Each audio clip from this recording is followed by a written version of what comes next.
This budget reduces overall spending by $219 million from last year and still maintains that healthy surplus of $550 million, which will help New Jersey keep its excellent bond and credit rating. Continued the spending patterns of the past that we had seen in the past. This budget would have come in at $18.6 billion, or over $2 billion more than what it is today.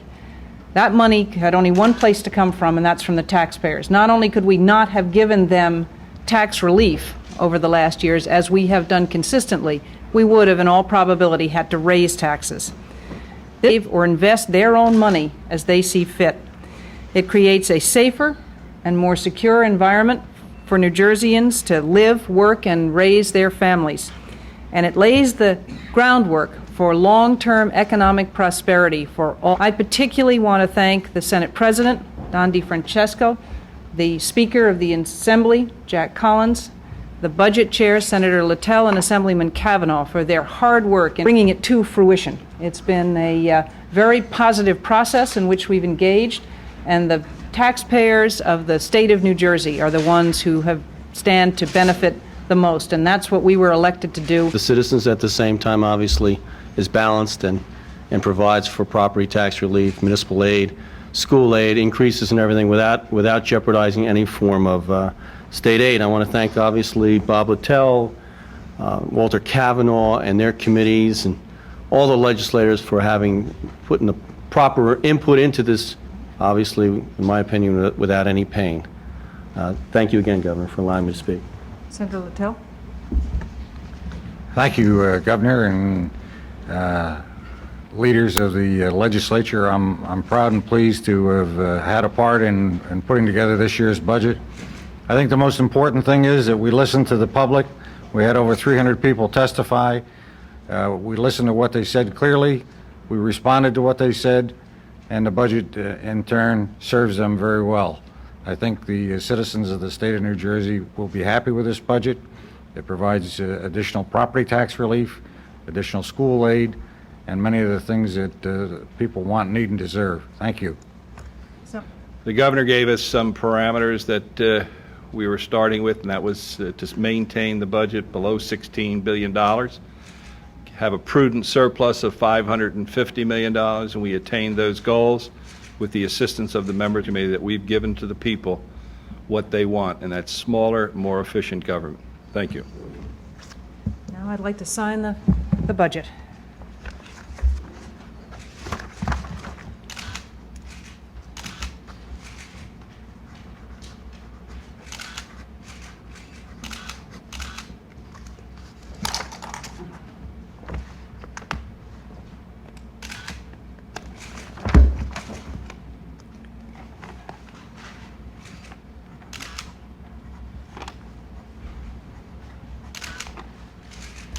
All right, questions? Governor, the legislature failed to pass a bill that would have raised about $5 million in extra fees. Did you do any deductions from the surplus or anything else to No. offset that? No, we didn't have to. Absorb that? Yes, we didn't have to do that. Was there any redlining in the budget? There were about $1.5 million in redlining in the budget. You will get a press release that indicates all the issues that were redlined. There is some money set aside. I will be asking them to particularly identify $1 million of what they currently have in their budget. It's no new appropriation, but what they currently have to go towards starting the process for doing the structural. The commission will continue to exist. It's just that the administrative functions will be absorbed by the Department of Military and Veterans Affairs. And General Glazier has assured me that that department can handle that. What's the name of the commission? The Joint Management Commission of the State House, or, you know, we got a lot of commissions around. It's a Joint Management Commission. It has $1 million. We feel that that's appropriate to start. It was about $5 million. Brian, do you want to speak to that? No, it's not. No. We can check the exact number for you. And property tax deduction.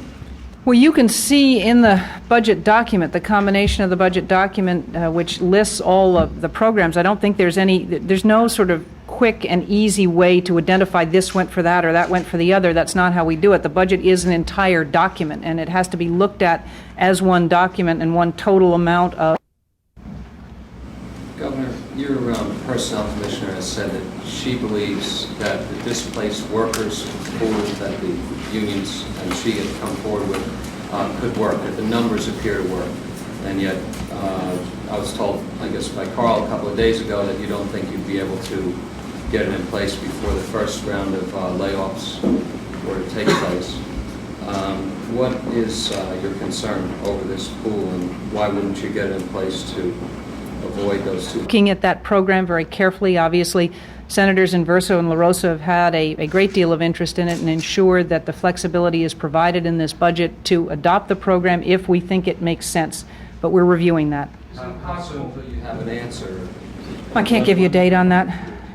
I can't give you a date on that. We're going to be actively reviewing it. Is it possible that you might implement? Signing it when I leave here. Tell us your rationale on that, Governor. Yes, I understand. I've talked with the Senate President, and I agree that a little more time for those people who... Time to study. people need time to study so that they pass the test. He needs time to study so he can pass the test. Penn State takes a little The additional time... Well, the Golden Dome is, I don't know. Well, what we found is that there was a backlog for people who wanted to take the courses. There were a number of people who wanted to take the courses who couldn't get it done in the time period that was allotted, and this is giving additional time for them to be able to take the course.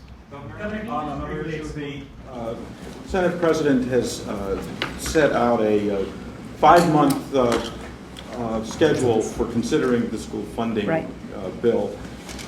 Do you see that as a problem, given the Supreme Court's language? Do you have an earlier deadline date? Well, I'm delighted that the Senate President has laid out a schedule of hearings. I agree that this is an issue that deserves full attention and full airing. We had a lot of opportunity to have input, and we can move that schedule along. I do have a concern about the September court deadline, but I'm very, very appreciative of the fact that we have a bill and that we have a schedule of hearings, and that's what's the most important thing. Follow up on that.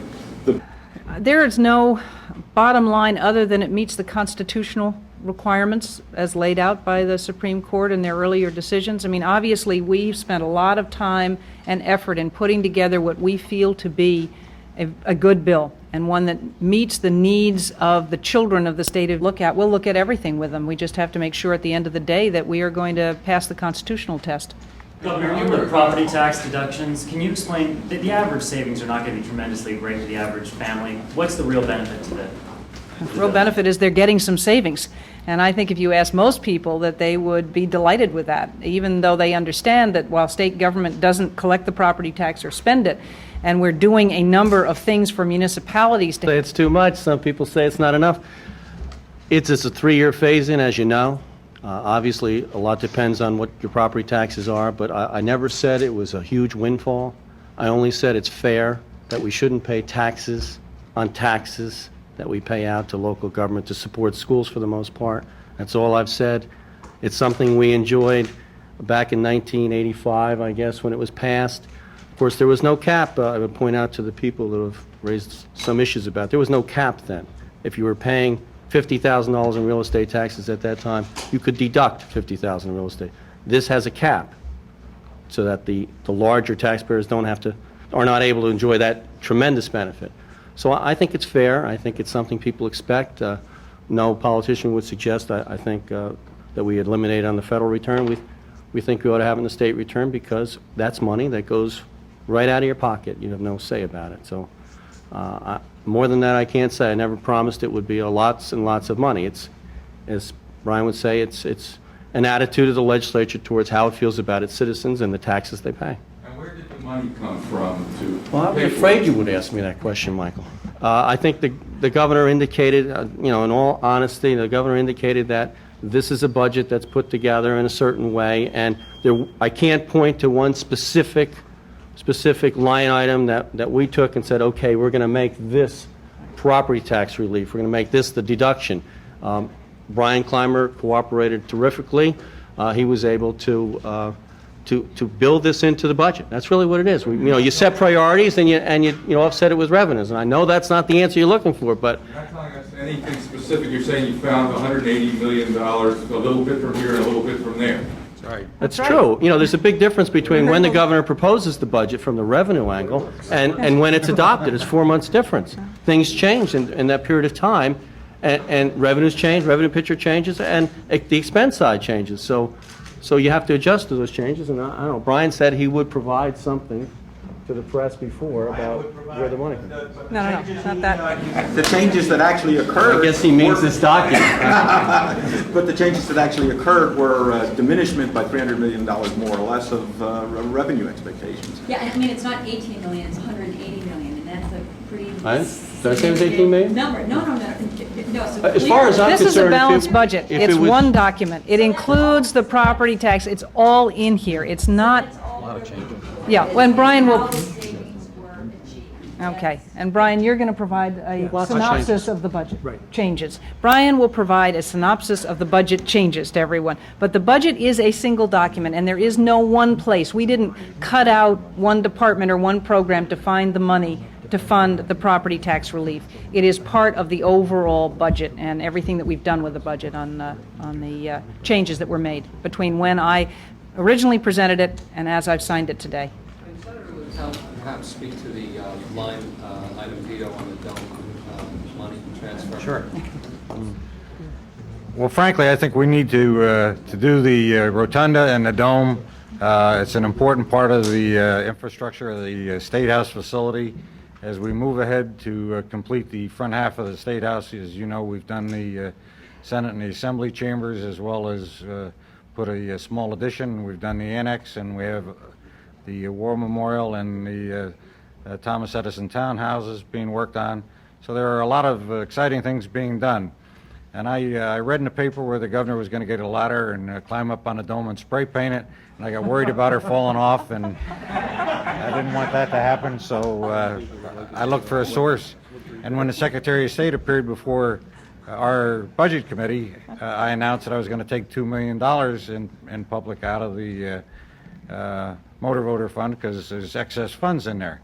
And I have a copy of that financial analysis for anybody that wants to see it. The fact of the matter is that the governor has cooperated. She's found money in another location. We're going to have over $1 million to apply to that. We're going to get the project done, and I've agreed to serve on a committee with her husband and some other citizens to raise $1 million of private funds. They're going to get on the ladder.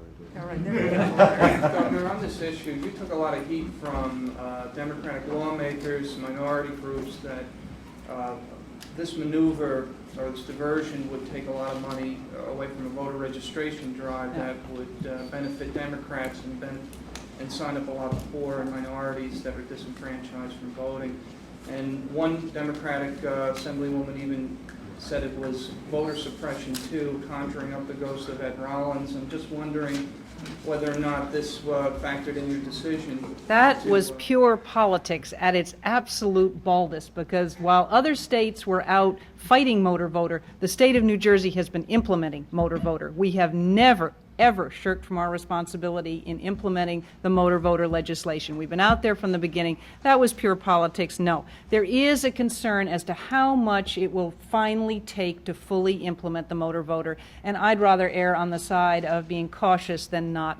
I appreciate what Senator Littell wants to do. He may in the end be right, and then we'll lapse those funds, but we are going to continue with what we've been doing from the very beginning, being at the forefront among the 50 states in implementing motor voter. Governor, in 2-week deadline you announced for... Thank you. Thank you. Thank you, sir.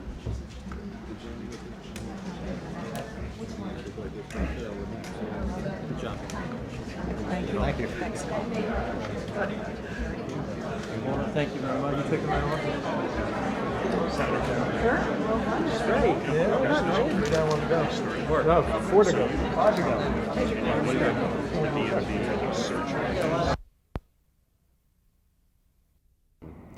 The governor used her power of the line item veto sparingly over the budget bill passed by the legislature, but one of the key items she did cut was the controversial transfer of some $2 million from a motor voter registration program to refurbish the tarnished gold dome of the Capitol building.